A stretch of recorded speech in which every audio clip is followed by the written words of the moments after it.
Aira film ವತಿಯಿಂದ ನಿರ್ಮಿಸಲಾಗಿರುವ ಚೊಚ್ಚಲ ಚಿತ್ರ ಅಣ್ಣಾ ಫ್ರಮ್ ಮೆಕ್ಸಿಕೋ ಚಿತ್ರದ ಟೀಸರ್ ಅನ್ನು ಬೆಂಗಳೂರಿನಲ್ಲಿ ನಿನ್ನೆ ಮಹಿಳಾ ಮತ್ತು ಮಕ್ಕಳ ಅಭಿವೃದ್ಧಿ ಸಚಿವೆ ಲಕ್ಷ್ಮೀ ಹೆಬ್ಬಾಳ್ಕರ್ ಬಿಡುಗಡೆಗೊಳಿಸಿದರು.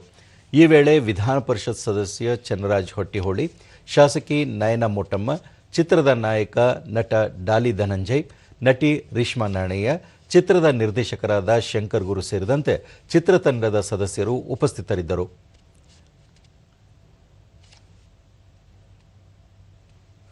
ಬಳಿಕ ಲಕ್ಷ್ಮೀ ಹೆಬ್ಬಾಳ್ಕರ್, ಕನ್ನಡ ಸಿನಿಮಾ ಶ್ರೀಮಂತ ಪರಂಪರೆ ಹೊಂದಿದೆ. ಸೆನ್ಸಾರ್ ಸಮಸ್ಯೆ ಬಗ್ಗೆ ಮುಖ್ಯಮಂತ್ರಿ ಸಿದ್ದರಾಮಯ್ಯ ಅವರ ಜೊತೆ ಚರ್ಚಿಸಲಾಗುವುದು ಎಂದರು. ಸಿನಿಮಾ ಹೊಸತನದಿಂದ ಕೂಡಿದ್ದು, ಕನ್ನಡ ಚಲನಚಿತ್ರ ರಂಗಕ್ಕೆ ಏನಾದರೂ ಕೊಡುಗೆ ನೀಡಬೇಕು ಎಂಬ ಉದ್ದೇಶದಿಂದ ಸಿನಿಮಾ ನಿರ್ಮಾಣ ಮಾಡಲಾಗಿದೆ. ಕನ್ನಡ ಚಿತ್ರರಂಗ ಸಾಕಷ್ಟು ಶ್ರೀಮಂತವಾಗಿದೆ. ಮುಂದಿನ ದಿನಗಳಲ್ಲಿ ಸದಭಿರುಚಿ, ಸಾಮಾಜಿಕ, ಕೌಟುಂಬಿಕ ಹಿನ್ನೆಲೆ ಹೊಂದಿರುವ ಚಿತ್ರಗಳು ಹೊರಬರಲಿದೆ ಎಂದು ಆಶಯ ವ್ಯಕ್ತಪಡಿಸಿದರು.